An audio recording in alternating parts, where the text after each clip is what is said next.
separation of clean and unclean foods, animal sacrifices practiced in very specific ways, a lunar calendar with holy days aligned to ancient feasts.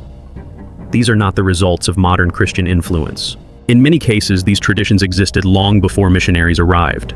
The Igbo refer to God as Chineke or Chukwu, meaning the God who creates or the Supreme One. But here's what will stop you in your tracks.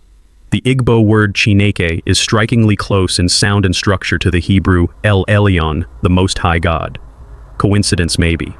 But when paired with their laws, rituals, and names, it becomes something more. It becomes memory. Let's travel southeast to Ethiopia, home of the Beta Israel or Falasha Jews. Long before the world heard the word Zionism, these people had already been preserving the Torah-keeping dietary laws, reciting Hebrew prayers, wearing fringes on their garments, just like the command in Numbers 15. They didn't do it because someone brought them a Bible. They did it because it was already in them. Beta Israel claimed descent from the tribe of Dan. And whether you accept that origin story or not, one fact remains. They practiced Judaism in isolation for over 2,000 years. They didn't have the Talmud, they didn't have synagogues from Europe. What they had was tradition passed down in oral law, lived law, bloodline law. And when European Jews first encountered them, they were stunned, because these Africans were following the same commandments, without ever being taught. That's not conversion, that's inheritance. Move west again, this time to the Yoruba people of Nigeria.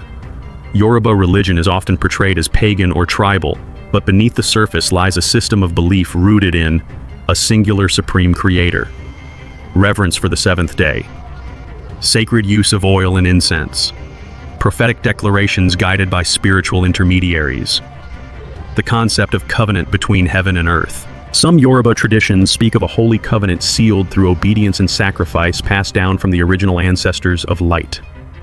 Even their naming customs reflect deep spiritual heritage, names that mean God has answered, born into blessing, he who walks with the Holy One.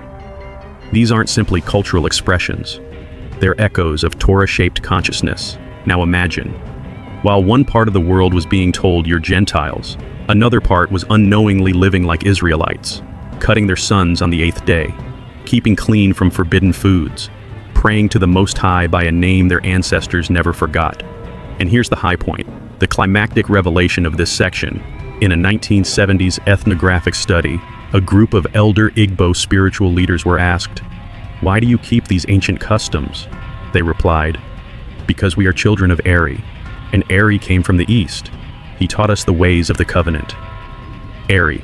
Now open your Bible to 1 Chronicles 7:25.